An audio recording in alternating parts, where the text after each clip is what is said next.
제가 목양을 하면서 여러 많은 사람들을 만납니다. 그 수많은 사람들 가운데 이전에는 이해가 되지 않았던 사람들인데 최근에 이해가 되는 사람들이 생겼습니다.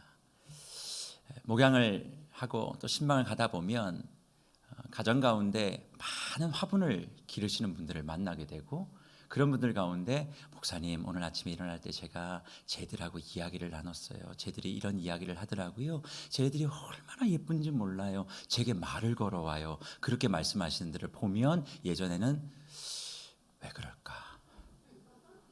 세상에 들을 말도 많고 해야 될 말도 많은데 왜 굳이 쟤들하고 얘기를 할까? 그렇게 생각했던 적이 있었습니다. 최근에 제가 그런 분들을 이해하기 시작했습니다. 제 목양실 가운데 여러 화분들이 있습니다만은 그 가운데 굉장히 예쁜 난 화분 하나가 있습니다. 제가 문을 열면 그게 시선이 제일 먼저 들어와요. 그러니까 어느 순간 제 마음 가운데 그 아이가 제게 말을 걸기 시작하는 거예요. 어서 오시라고. 왜 지금 오냐고.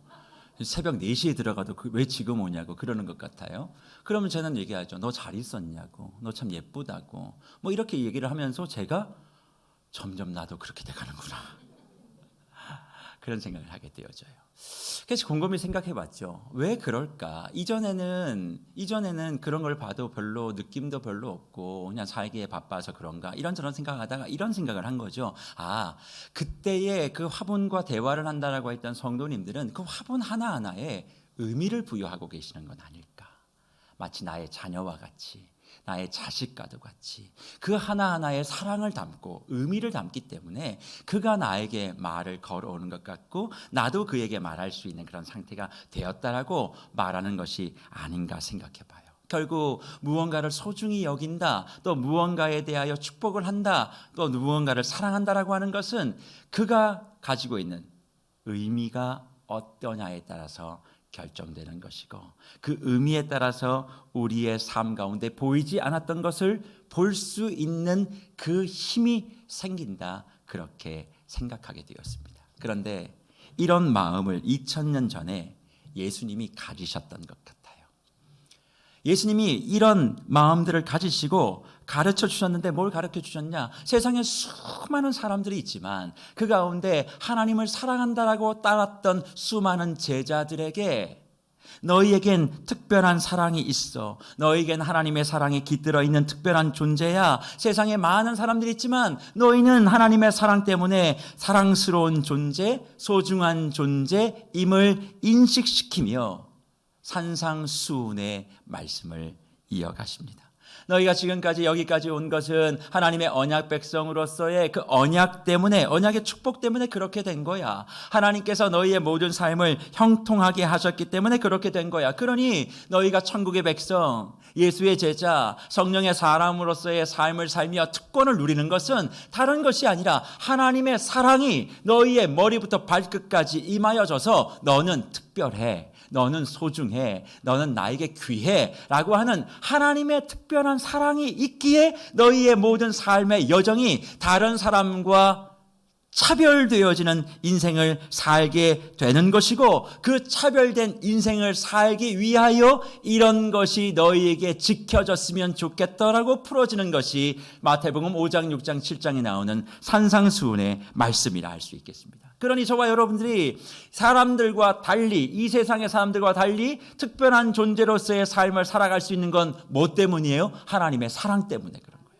그러면 그 하나님의 사랑은 도대체 무엇일까? 우리는 그냥 하나님이 사랑하신다라고 이야기하고 그냥 끝을 내지만 사실 하나님이 우리를 사랑하시는 최고의 징표는 십자가예요. 십자가에서 나를 위하여 죽으신 그 사랑 때문에, 그 사랑의 보혈이 머리부터 내 발끝까지 흘러 듬뿍 적셔졌기에 우리는 세상 사람들과 전혀 다른 존재로서 천국 백성의 특권을 누리며 살고 있다는 것입니다. 그런데 우리에게 특별함이 깃들게 해주셨던 하나님의 그 사랑을 예수 그리스도가 실현함에 있어서 굉장히 고민했음을 우리는 말씀을 통해 찾아볼 수 있어요. 마태복음 26장 38절 예수님이 이런 고민을 하셨어요. 이에 말씀하시되 내 마음이 매우 뭐하여 고민하여 죽게 되었다. 하나님의 명령 가운데 순종을 하기 위하여 십자가를 지고 죽어야 되는 그 상황을 앞에 놓고 조용히 기도하는 가운데 주님 말씀하시는 거예요. 내가 매우 고민되고 죽을 만큼 힘들다. 십자가를 지는 것 자체가 힘드셨기 때문에 주님이 저렇게 말씀하셨을까? 그것도 맞을 수 있겠습니다만 저는 그런 생각이 들어요. 주님께서 골고다의 길을 올라가서 십자가의 자리에 올라가기까지 그 모든 과정이 주님의 눈에 훤히 보이니까. 지금 이렇게 나를 사랑한다라고 했던 제자들 다 배신할 거고, 나를 따랐던 수많은 사람들이 다 흩어질 것이고, 그리고 끊임없는 조롱과 그리고 비난과 멸시 가운데 내가 어떻게 죽을 것인지를 다 이미 눈으로 보고 있기 때문에 골고다 언덕 자체를 올라가기가 버거우실 수 있을 것이다, 그렇게 생각합니다.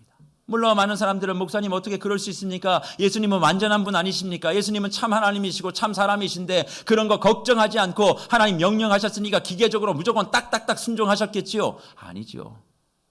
하나님이시지만 인간의 성정을 입고 오셨기 때문에 우실 때도 있었고, 화낼 때도 있었고, 마음에 감동이 있을 때도 있었고, 칭찬하실 때도 있었고, 웃을 때도 있었던 그런 모든 것을 가지신 예수님이셨기 때문에 그 모든 상황들을 앞에 놓고 고민했다는 건 어쩌면 당연한 일일지도 몰라요. 그러면 어떻게 주님께서는 그런 고민을 뒤로 하고 골고다를 올라가셔서 십자가에 못 박혀 죽으실 수 있었을까? 저는 이 말씀을 묵상할 때마다 그런 생각을 해보게 되어져요.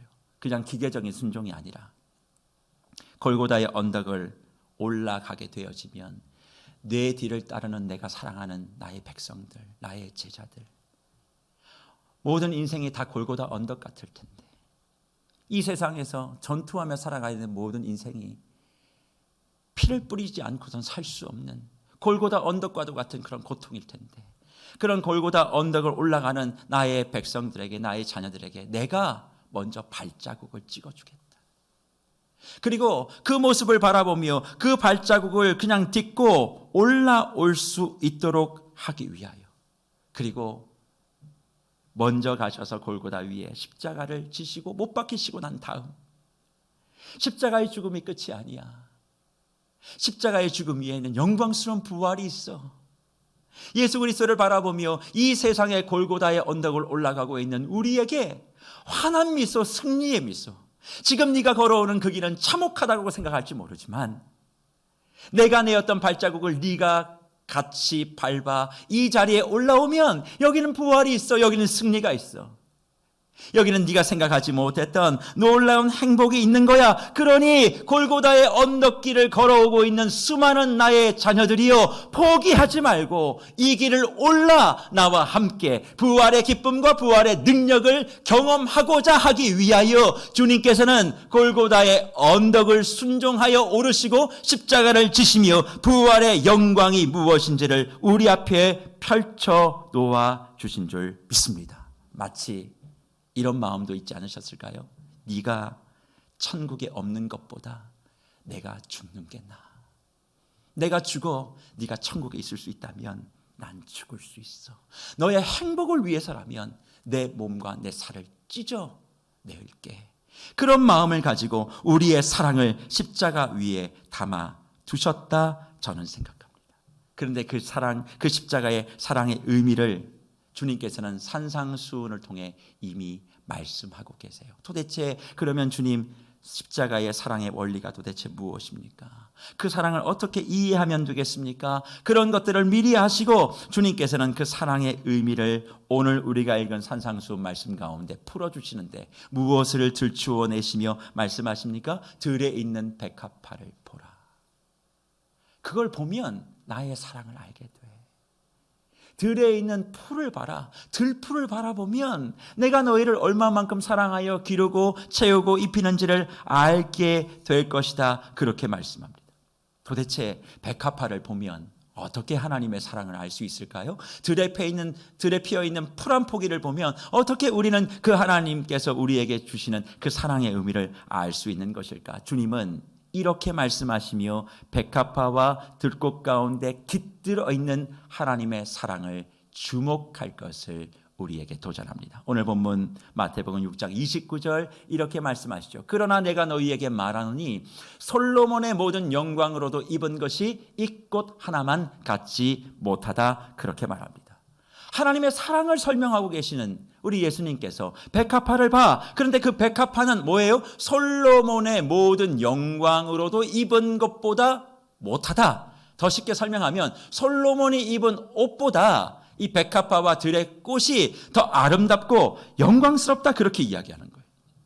사실 왕에게 있어서의 옷은 자신의 권위와 능력과 영광을 의미하는 겁니다.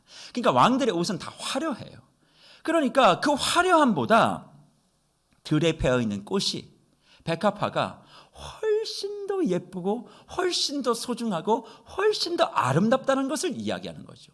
왜 그럴 수 있겠는가? 주님께서는 이 말씀 가운데 이런 이야기를 하는 것입니다. 솔로몬의 옷 누가 지었느냐? 아무리 그가 화려해도 그것은 사람이 만든 것 아니냐. 사람이 만든 것은 한계가 있다라는 거예요. 사실 우리가 그냥 옷을 사 입을 때 지금이야 기성품에 있는 옷을 그냥 이렇게 입지만 조금 더 좋은 옷들이나 이런 것들 보면은 디자이너들이 자기의 이름을 걸고 하잖아요. 그러니까 자기의 이름을 걸고 옷을 만들어내니까 어느 디자이너 같은 분들은 옷을 자기 자녀라고, 자기 새끼라고 그렇게 이야기하며 애지중지하시는 분들이 굉장히 많이 있습니다. 그러니까 옷 자체는 뭐냐면 그 디자이너와 옷을 재단한 사람들의 손길이 묻어 있는데 들꽃에는 뭐가 묻어 있다는 거예요? 그거를 만드신 분. 왜? 들꽃이 옷을 입을 수는 없으니까. 뭐 들꽃 그 계열에 무슨 재단사가 있겠습니까? 무슨 옷을 디자인하는 사람이 있겠습니까? 그러니까 없잖아요. 그러니까 그 들풀 자체를 디자인하고 입히시고 옷을 먹이시고 옷을 입히시고 먹이시는 그분은 누구예요? 창조주 하나님이라는 거죠. 그러니까 인간의 옷에는 인간의 능력과 인간의 어떤 모습들, 인격들이 나타나게 되어지지만 들풀을 바라보고 백합화를 바라보면 거기는 뭐가 있어요? 하나님의 생명, 하나님의 성품, 하나님의 사랑이 담겨져 있는 것. 그거를 지금 말씀하고 있는 것입니다. 그러면서 2000년 전에 자신의 필요를 갈망하며 무엇을 입을까, 무엇을 먹을까, 무엇을 마실까, 자신의 목숨을 위하여 허덕이는 사람들을 향해 너 목숨 중심에서 사명 중심으로 돌아와야 그 모든 것이 채워질 거야 라고 말씀하시며 공중 나는 새를 먼저 보게 하시고 시선을 이 땅으로 옮기게 하셔서 백합화를 봐. 백합화에 나의 사랑, 나의 인격, 나의 성품이 있어. 그렇게 말하며 생각해보라. 저들이 어떻게 입혀지는지 생각해보라 말씀합니다.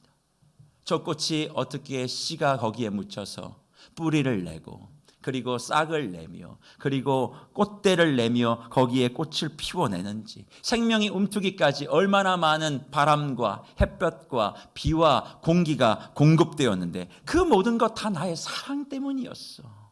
그걸 볼 때마다 하나님의 사랑을 너는 기억해야 돼. 그래서 그 꽃이 너희가 보기는 보잘것없는 들에 피어있는 꽃 한 송일지 모르지만 솔로몬의 입은 옷보다 더 귀하고 영광스럽다고 말씀하고 있습니다.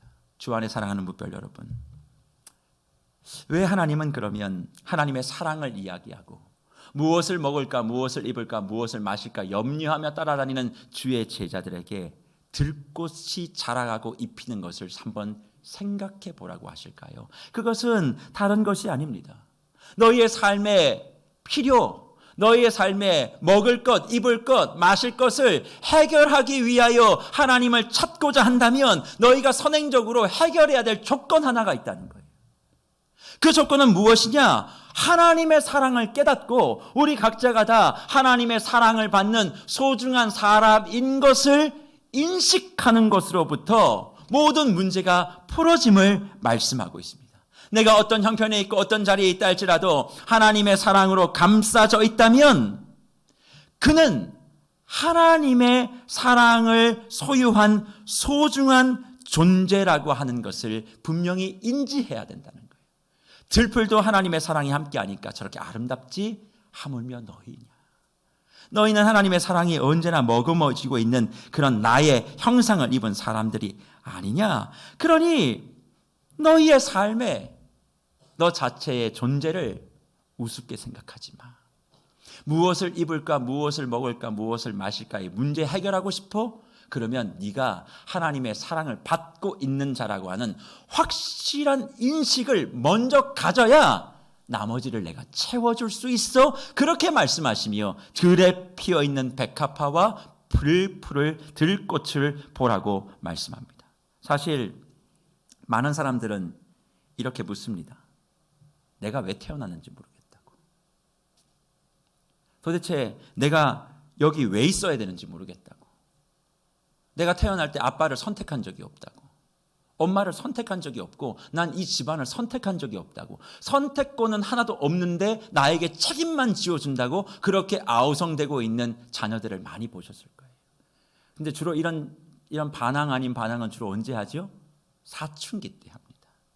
도대체 나는 도대체 어떤 존재야? 도대체 왜 내가 여기 숨을 쉬고 있는 거야? 내가 왜 이 사람을 아빠라 불러야 되는 거야? 왜 저 사람을 엄마라 불러야 되는 거야? 내가 왜 여기 있는 거야? 막 이런 자기의 정체성에 혼돈을 가지고 계시는 분들 많이 계시죠. 사춘기를 지나면 그런 자녀들을 많이 보셨고 우리도 다 그 시간들을 지나왔을 것입니다. 그런데 이런 사춘기의 아이들에게 드러나고 있는 이 일들이 신앙인들 가운데서도 있어요. 저는 그런 분들을 오춘기 무별이라고 부르고 싶습니다. 신앙을 가지고 있는데 사춘기는 넘어왔는데 신앙 안에서도 이걸 고민해요. 그러니까 오춘기 무별들이에요. 무슨 얘기냐? 이렇게 얘기하는 거죠. 도대체 하나님이 왜 나를 여기에 두십니까? 하나님을 내가 안 믿는 건 아닌데 왜 내 인생은 이렇게 어렵습니까? 도대체 나의 삶에 숨구멍은 좀 주셔야 되는데 왜 사방이 다 막혀 있습니까? 왜 저 사람을 꼭 마주하여야만 합니까? 왜 꼭 그래야만 합니까? 모든 게 나는 이해가 되지 않습니다. 그렇게 신앙 안에 있는 사람들도 고민하시는 분들이 많이 계신다는 거예요. 그런데 그런 질문을 할 때마다 저는 우리 주님이 이렇게 답해주고 있다고 생각해요. 무슨 답을 하실까? 난 네가 필요했어. 난 네가 필요했어. 네가 세상에 있어야, 바로 그곳에 있어야, 네가 힘들어하는 그 지점에 너만 있어야 그곳이 아름다워질 수 있기 때문에 내가 너를 거기에 보낸 거야. 그런데 너를 거기에 보낼 때 그냥 보낸 게 아니고 나의 사랑을 너의 삶에 깃들게 해서 너의 삶에 나의 사랑을 충만히 채워서 그 어둠과 광야 같은 곳을 아름답게 만들어내라고 내가 너를 그 자리에 그 사람을 만나게 한 거야. 나는 너를 이용하고 싶은 마음이 하나 없어. 나는 네가 나의 사랑 가운데 행복하기를 원하고 나의 사랑을 머금고 나의 사랑으로 충만케 되어져서 네가 머물고 있는 모든 땅이 다 행복을 누리기를 원해. 그렇게 말씀하시며 힘들어하며 버거워하고 있는 우리 모두에게 사랑의 고백을 해주고 계신다. 그렇게 생각합니다.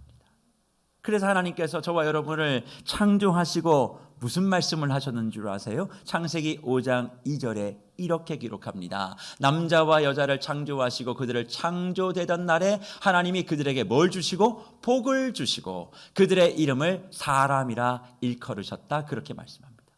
하나님이 사람이 창조되던 남자와 여자가 창조되던 날에 하나님이 그들에게 복을 주셨다라고 얘기할 때 이 복은 바라크예요. 우리는 복 그러면 내가 받고 싶은 소유하고 싶은 그 무엇인가를 복이라고 생각하지만 사실 이 바라크라고 하는 단어 속에 들어있는 의미는 행복이라는 뜻도 있고요. 그리고 은혜라는 뜻도 있고 거기에 이런 뜻도 있습니다. 사랑이라는 뜻도 있어요.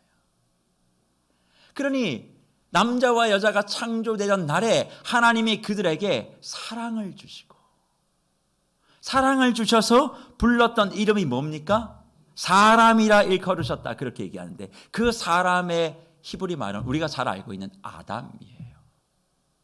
사랑으로 부른 이름이 아담이라고요. 그냥 부른 게 아니라 사랑으로 부른 이름이 아담. 그러면 하나님이 자신의 형상대로 만드셔서 그 인간이 행복한 삶을 살게 하기 위하여 주신 복은 뭐겠어요? 하나님의 사랑이에요.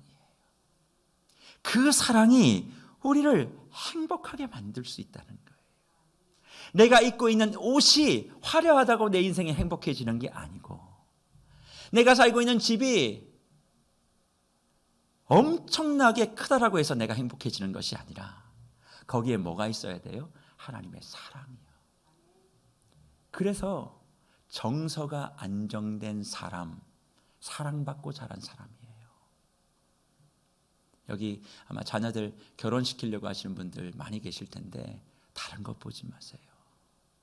그 사람이 사랑을 가정에서 받고 자라 정서가 안정됐는지를 반드시 확인하셔야 돼요. 그 사람이 뭐 신앙도 있고 뭐 경제력도 있고 다 있지만 저는 그래요. 사랑받고 자라 정서가 안정된 사람은 어떤 위기 속에서도 흔들리지 아니하고 자신에게 주어진 삶을 갖고 가게 되는 거예요. 근데 사랑을 못 받고 자라잖아요. 위축돼 있죠. 열등감 있죠. 반드시 신앙을 갖고 있어도 문제를 일으키게 돼 있어요. 제일 중요한 게 사랑이에요. 사랑만이 사람을 바꿀 수 있고 사랑만이 사람을 행복하게 만들 수 있어요. 그래서 주님은 사람을 창조하시고 사랑을 주시고 사랑으로 아담 그렇게 부르신 거죠. 그래서 이 원리를 예수님을 쫓아다녔을 때는 잘 알지 못했던 사도 요한이 이제 주님의 모든 사랑의 의미를 다 깨닫게 난 다음에 요한일서 3장 1절에 이렇게 고백하는 거 아닙니까? 뭐라고 고백합니까? 보라, 아버지께서 어떠한 사랑을 우리에게 베푸사 하나님의 자녀라 일컬음을 받게 하셨는가? 우리가 그러하도다. 그렇게 얘기해요. 하나님이 어떠한 사랑, 그 어떠한 사랑이 뭐겠어요? 십자가의 사랑, 끝까지 사랑해 주는 거. 하나님 포기하지 않은 그 사랑을 우리에게 베풀어 주셔서 우리를 뭘 만드셨어요? 자녀로 삼으시고 그 자녀가 된 사람이 누구예요? 우리다. 우리 다 하나님의 사랑받는 자녀들이다. 너희가 어떤 형편과 어떤 자리에 있든 그것을 놓지 아니하면 너는 행복의 시간을 출발해 갈 수 있는 능력을 가진 자야. 그렇게 말씀하고 있는 것이죠. 주님의 사랑을 받고 이 세상을 행복하게 살아갈 수 있는 그 특권을 받고 계시는 우리 무별 여러분, 그래서 기억하세요. 무엇을 먹을까, 무엇을 마실까, 무엇을 입을까의 염려의 문제를 해결하기 위해선 가장 먼저 내가 다시 세상이 없을 하나님의 유일한 사랑을 머금고 있는 특별한 존재라고 하는 그 인식이 분명할 때 하나님께서 저와 여러분의 모든 필요를 채워주실 줄 믿습니다. 우리는 결핍이 있을 때마다 불평과 불만과 원망을 쏟아내죠. 근데 그 불평과 분노와 결핍의 원인이 뭔지 아세요? 사랑받고 있지 못하다고 하는 마음이에요. 그러니 그 사랑을 받으면 내 안에 있는 염려와 그리고 결핍과 그리고 내 마음속에 있는 그런 불평들 다 아구기 속에 던져 불태워버리고 나는 복된 사람이야. 난 행복한 하나님의 자녀야. 아무것도 없지만 나는 출발이 달라. 하나님의 사랑이, 저 하늘의 사랑이 지금 나에게 폭포수와 같이 쏟아지고 있어. 난 날마다 하나님의 사랑에 샘솟는 샘물을 먹고 있는 자야. 그런 마음을 가지고 주님 앞에 이 모든 믿음과 자세를 선행하게 되어질 때 주님은 우리의 뭘 해결하신다고요? 입는 문제를 해결하시겠다. 공중 나는 새는 먹을 것을 해결하겠다. 들풀은 입을 것을 해결하겠다. 주님께서 말씀하시는 거거든요. 그러니까 단지 우리가 무엇을 입을까에 대한, 그럼 하나님 옷 주시나? 그게 아니고 우리의 인생 가운데 필요한 모든 것들을 채워주시겠다 말씀해주고 있는 것입니다. 그런데 문제는 이런 사랑의 존재라고 하는 것을 인식하고 있음에도 불구하고 하나님이 과연 나를 채워주시나? 내 필요를 모든 것들을 다 돌보아 주시나? 여전히 의심하고 있는 사람들이 많이 있다는 거예요. 근데 그때 이것이 우리의 모습만이 아니라 예수님의 산상수훈을 듣고 있었을 때도 그런 사람이 있었던 거죠. 그러니 예수님이 뭐라고 말씀하십니까? 너희의 삶에 그 문제를 풀고 싶다면 믿음의 문제를 해결해야 되는데, 자, 너희에게 무슨 믿음의 문제가 있는지 내가 지금부터 설명할게. 잘 들어봐. 그렇게 하시며 마태복음 6장 30절에 이렇게 말씀하십니다. 오늘 있다가 내일 아궁이에 던져지는 들풀도 하나님이 이렇게 입히시거늘 하물며 너희일까 보냐? 믿음이 작은 자들아, 그렇게 말씀을 하고 계세요. 사실 이 말을 듣고 있는, 산상수훈을 듣고 있는 제자들과 그리고 수많은 예수님을 따랐던 사람들은 믿음이 없는 사람들이 아닙니다.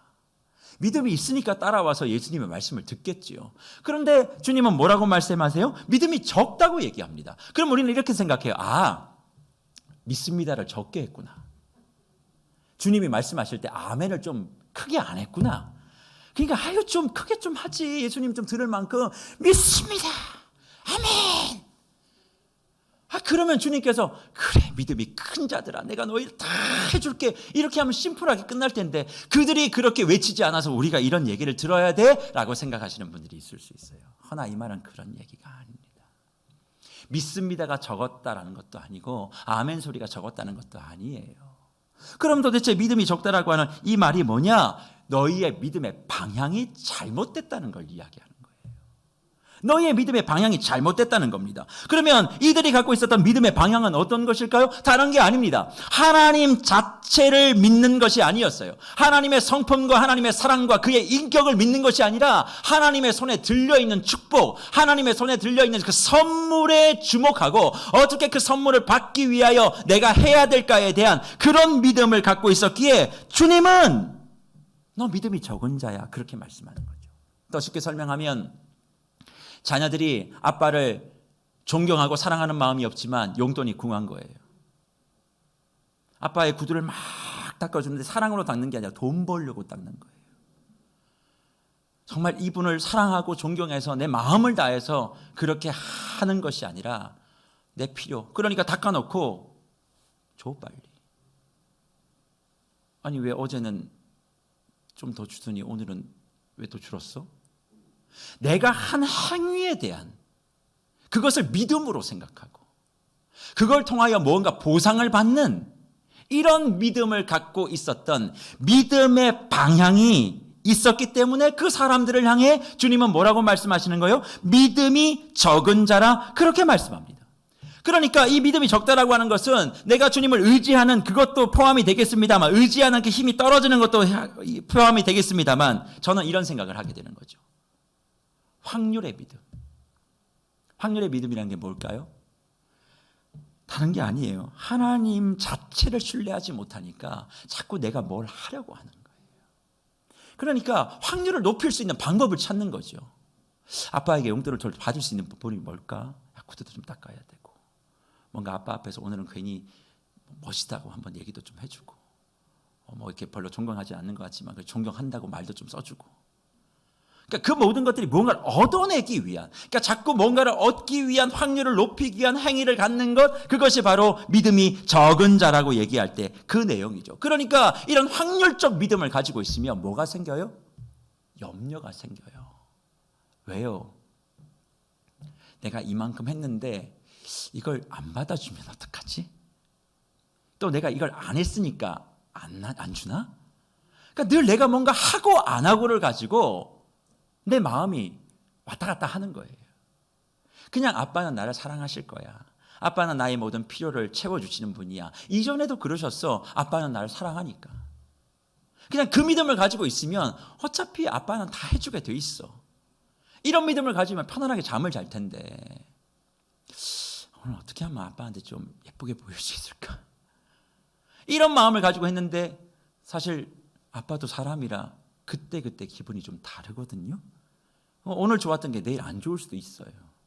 그러다 보니까 매일 내가 어떻게 하면 뭔가를 더 얻어낼 수 있을까? 거기에 집중하게 되어지니까 믿음의 방향이 잘못된 확률의 믿음을 갖고 있는 자, 그를 주님께서는 뭐라고 얘기하세요?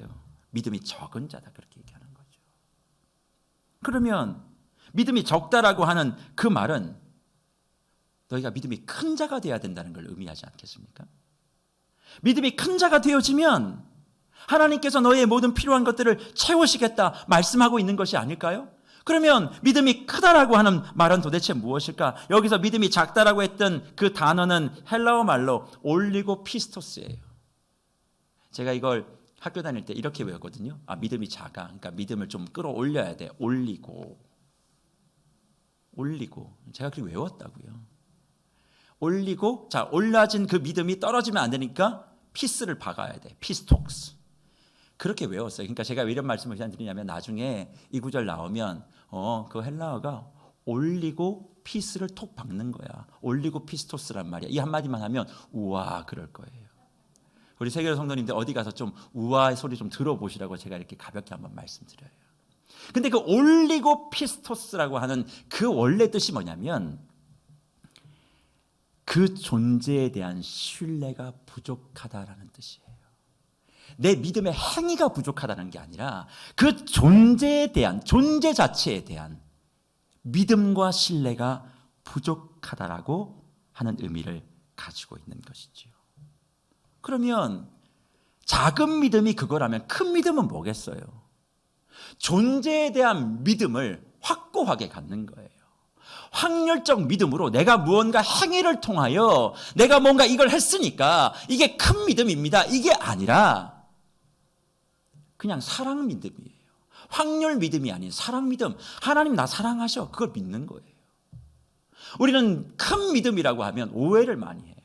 내가 무언가 대단한 일을 감당하고 뭔가 멋진 일을 하고 남들이 할 수 없는 것을 무언가 이루어내면 그걸 큰 믿음이라고 많이들 오해하십니다. 그러나 오늘 성경을 잘 읽어보세요. 믿음이 적은 자라고 할 때 믿음이 적다라고 하는 올리고피스토스라고 하는 말은 존재에 대한 신뢰. 그러면 작은 믿음이 큰 믿음이 된다는 것은 존재를 확실하게 믿으라는 이야기예요. 너희의 행위, 네가 이거를 하고 어떻게를 해서 확률을 높이는 믿음에서 너희가 이제 확률의 믿음이 아닌 그 사랑을 온전히 믿어버리는 것. 믿음의 방향을 온전히 새로 설정하는 것.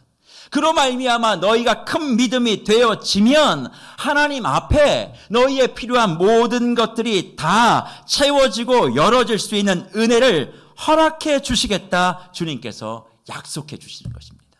주 안에 사랑하는 뭇별 여러분, 저는 세계교회 모든 주의 뭇별들이 큰 믿음의 사람이 되기를 축복합니다.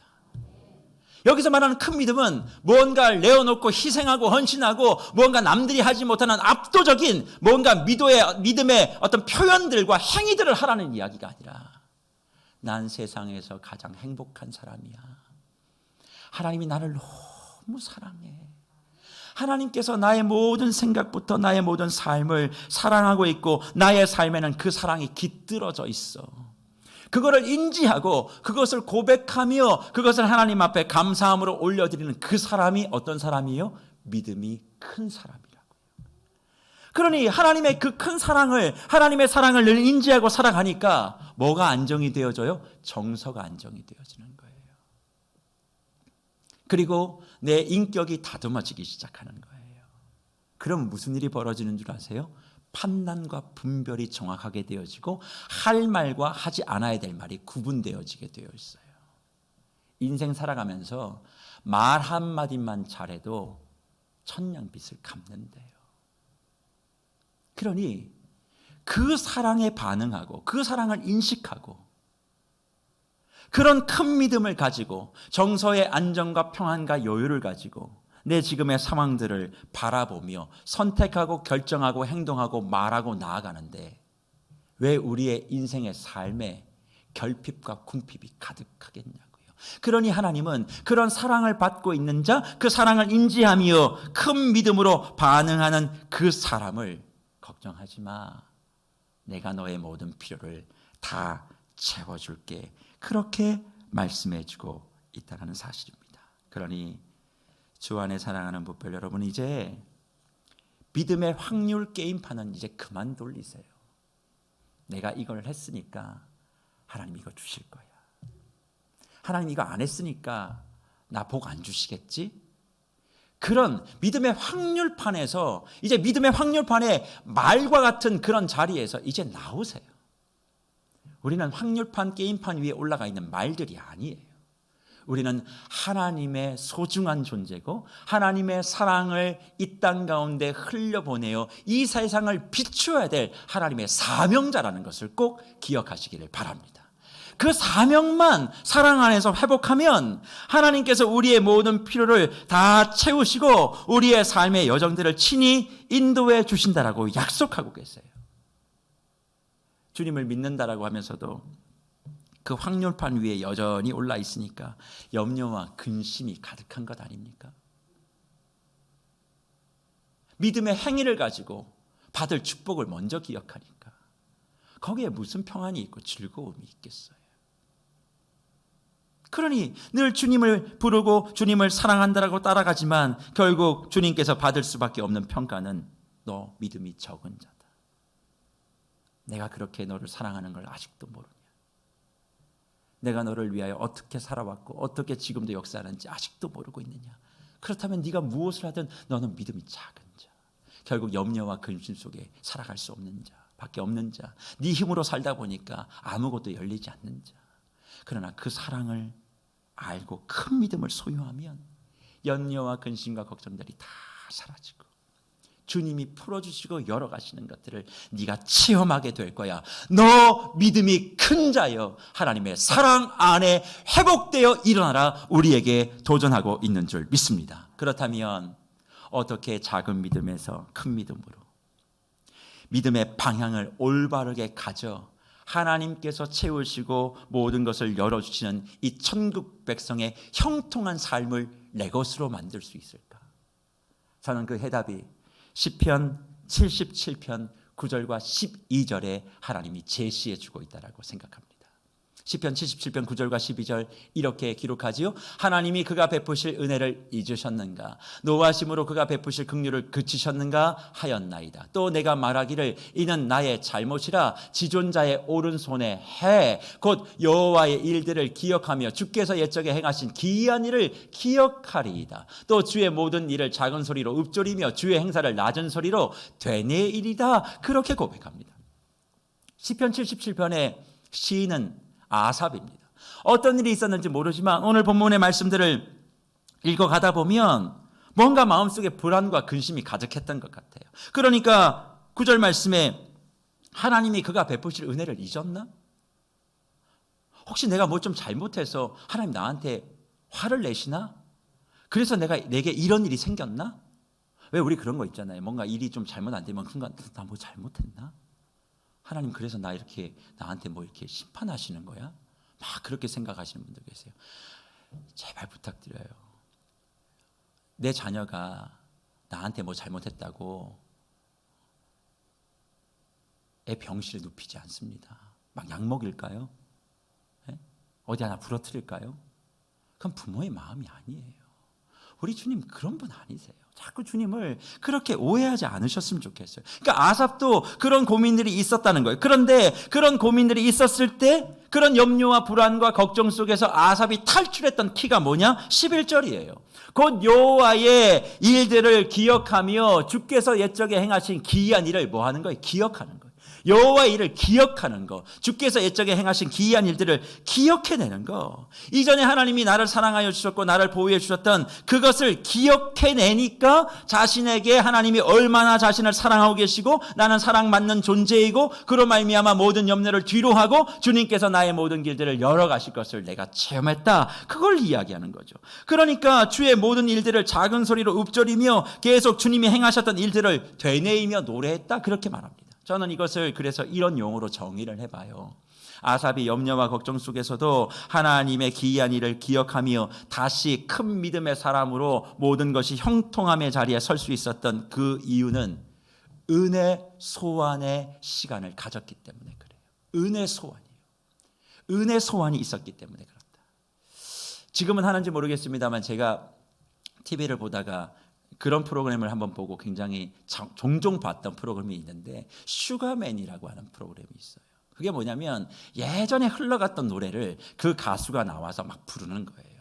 그래서 10대, 20대, 30대, 40대 100명을 앉혀놓고 이 노래를 아느냐 이렇게 불을 막 켜게 해가지고 그렇게 이렇게 진행하는 프로그램인데 거기에 가끔 제가 학창시절에 혹은 제 시절 가운데서 기억이 나는 그때의 가수와 노래가 등장하면 참 마음이 좋아져요. 그때 좋았던 기억도 생각나기도 하고 그때 이 노래를 통해서 위로받았던 그 시절이 생각나요. 오늘 3부 예배에 나와 계신 우리 묵별들은 제가 어느 시대 가수부터 이야기해야 될지를 잘 모르겠어요. 제가 2부에 보니까 어느 권사님 저한테 그래요. 이미자요 그러더라고요. 그래서 이미자부터 2부는 시작했어요. 3부도 그냥 이미자부터 시작해 볼까요? 그 이미자의 시대의 노래, 뭐 어떤 노래가 있겠습니까? 많이 있겠죠. 워낙 많은 뭐 히트곡이 있으니까. 뭐 백만송이 장미도 있고, 뭐 동백아가씨도 있고, 또 뭐 있습니까? 생각이 또 안 납니다. 하여튼 예병 이런 건 바로 답하시는군요. 성경이 나왔으면 늦었을 텐데. 남자는 배, 여자는 항구, 뭐 이런 것도 있고. 근데 뭐 거기 이후에 뭐 남진, 나훈아, 그리고 80년대 들어오면 뭐 조용필, 뭐 이용부터 시작해서 뭐 이렇게 다 있지 않겠습니까? 그 시절의 노래가 나오면 그렇게 되는 거예요. 뭐 저의 세대 가운데서는 뭐 유재하라든지 김현석이라든지 뭐 변진섭이라든지 신승훈이라든지 뭐 이런 가수들이 이렇게 좀 나오면 그때 노래를 이렇게 듣게 되어지면 막 그런 그때의 감정들. 뭐 요즘 또 젊은 우리 2030 있을 때 뭐 성시경이든 뭐 아이유든 뭐 이런 가수들이 나오겠죠. 근데 그 노래를 들을 때 그 시절을 생각하며 좋았던 기억, 아름다운 추억, 사랑하는 사람 이런 것들을 기억하게 내는 것이 뭐예요? 잠들어 있었던 나를 깨우는 거예요. 그때 좋았던 기억들이. 은혜 소원은 그런 거예요. 내가 지금 있는 이 상황 가운데 지난 날을 돌아보며 하나님이 나를 어떻게 사랑하여 주셨고 은혜 베풀어 주셨는지에 대하여 지금 이 시간 그 과거를 소환해내는 거예요. 그래서 그것을 떠올리면 그렇지, 나는 사랑받는 자였어. 난 은혜가 있는 자였어. 나는 아무것도 없지만 형통했어. 그 시간과 지금을 비교해봐. 그때 얼마나 힘들었어. 근데 그때도 주님은 나에게 러브송을 옆에서 불러주셨고, 그때도 내 옆에서 그렇게 나에게 용기를 내라고, 내가 너를 사랑한다고, 내가 너를 지킬 거라고 노래를 불러주셨다면 지금도 부르시고 계시겠지. 그럼 앞으로도 부르시겠지. 그러니 어제에 대한 감사, 오늘에 대한 만족, 내일에 대한 확신, 이것이 분명하게 새겨지고, 그러고 다시 한번 주님이 나를 사랑하고 계신 것을 확인하며 주님 나를 사랑하여 주심에 감사합니다, 그것을 진정으로 고백하는 그 사람이 어떤 사람이에요? 큰 믿음의 사람이라고요. 그러니 작은 믿음을 갖고 있는 자가 큰 믿음으로 가려면 은혜를 소환해 보세요. 사랑을 소환해 보세요. 내 지난 시절 동안에 나에게 역사해 주셨던 하나님의 그 모든 은혜와 사랑의 물줄기를 다시 한번 복기하면 내 자신이 너무나 귀한 존재구나. 들에 펴 있는 꽃과 풀들도 입히시는데 나를 하나님 책임 안 지시겠어? 난 그저 그 사랑만을 기억하고 주님 앞에 나아갈래. 내 아빠는 나를 사랑하고 계셔. 이거 하나만 있으면 내 삶의 모든 염려는 해결되어지고 주님이 하나님의 방법으로 우리의 모든 필요를 채워주신다 약속해 주시는 것 믿으시길 바랍니다. 그래서 말씀을 마치며 저는 우리 묵별들에게 꼭 드리고 싶은 부탁 하나가 있어요. 우리가 정말 천국 백성으로서 이 땅을 아름답게 살기를 원하고 계신다면 이제 작은 믿음에서 큰 믿음으로 올라서세요. 지금까지 작은 믿음과 큰 믿음을 내 믿음의 행위로 맞춰 놓았던 분들이 계신다면 이제 오늘 말씀을 통해서 정리하세요. 작고 큼의 기준은 하나님을 사랑하는 마음으로 있느냐 없느냐로 결정되어진다는 사실. 내게 무언가를 주시는 그 본질, 그 대상을 사랑하는 것이 큰 믿음이고, 그분이 내게 주는 선물에 집중하며 무언가를 해내려고 하는 것은 작은 믿음이라는 것을 기억하시고, 우리 모두가 다 주님 안에 큰 믿음으로 승리하시는 은혜가 있기를 축원합니다. 동시에 이제 확률 믿음판 위에서 좀 내려오세요.